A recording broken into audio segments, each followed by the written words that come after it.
Tere jälle! Eelmine video lõppes siis üsna ootamatult. Et jah, sõidukaadreid ei tulnudki, kuna sidur hakkas libisema. Et oleme siis kõik uuesti lahti võtnud. Siin on juba siis kõik laiali.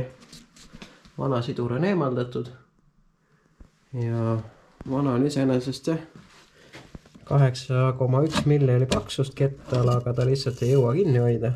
Et siin on need laigud peal sinised. Et see ei ole ikkagi hea mõte seda ilma turbotomootori sidurit proovida, kas kestab. Nagu näha, see ei kesta mitte midagi. Siin on siis uued asjad. Korv on siis S2 oma. See on natuke kõrgem. Siis see tähendab seda, et me paneme selle spacer plaadiga uuesti mootori vahele. Seda meil enne vahepeal ei olnud. Ja vaatame kohe, mis ketas meil ka on. Ketas on siis selline 4 labaga. See vähemalt sobib selle 2 massi jõurattaga. Tegelikult esialgu, kui me autot kokku panime, pidime panema ka labadega ketta.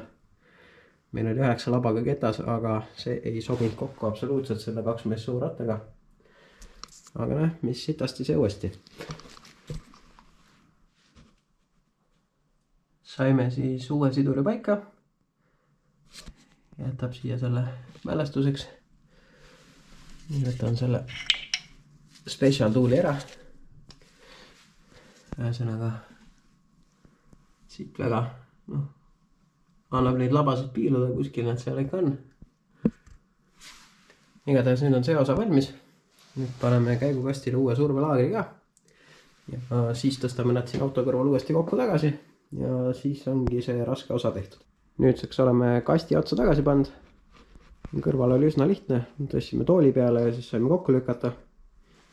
Kõik poldid on ka paigas, ümber ringi on neid 11 tükki. Seekord panin alumused 3 ka, mida ma muidu tavaliselt ei viitsi panna. Sest neid saad auto alt oli üsna nikerdamine. Keerasin siis veel viimased asjad külge. Summuti need downpipe'id, nendest ma polegi rääkinud. Need siis tulid kattide asemele, need olid juba esimene kord küljes. Need asendavad täpselt siis neid originaalkatte siit ülevalt. Ja siin all on siis viibendi klambriga ühendus. Alt saab hästi lihtsalt kokku panna, teised otsad paistavad seal. Nii, siis ma sättisin veel temperatuuri andurile. Pain uue pistiku, sest vahepeal spidomeetris kadus näit ära. Siis ma nägingi, et juhe oli katki. Siis kuna A6 oli automaat, siis oli siin puudu tagurpidi käigu tulepistik. Selle lisasin ka. Et siit panin sellise klambriga ka, et siis ta ei saa kuhugi vastu turbost vahepeal minna ja viljuda. Et seis on selle osaku ka korras. Ja nüüd ma proovin ta siis siia peale uuesti ukerdada.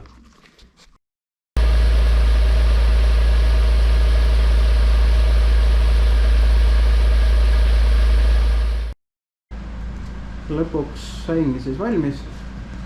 Vahepealist osa ma ei näitanud, see mootori peale panemine on ikka nagu teiste mootoritega. Lihtsalt kuna koos käigukastiga oli siis mõnes mõttes on ta lihtsam. Et sa ei pea ümber mootori neid polte ukerdama, et saad kohe kõik korraga, aga samas sa pead teda ennem tagant toestama.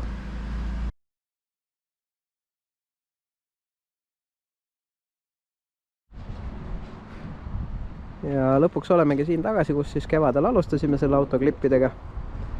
Et ilm on ka suht samasugune hall, sombune. Auto näeb ka enam-vähem sama välja, aga nüüd on lõpuks siis mootor vahetatud. Selle käigus ka sidur vahetatud jälle. Põhimõtteliselt mootor käis kokku 3 korda peale maha. Teist korda oli uus sidur peal ja siis selgus, et auto ei lähe käima enam. Spacer plaadi pärast ma panen siia ühe pildi, tuli käigukasti modifitseerida. Siis hakkas Antvalli andur uuesti lugema ja panime ta 3. korda kokku. Aga lõpuks tundub, et kõik on korras, et selle uue siduriga on kõik ka väga hea. Saab lõpuks hakata sõitma, kui nüüd ka nüüd meile lund antaks.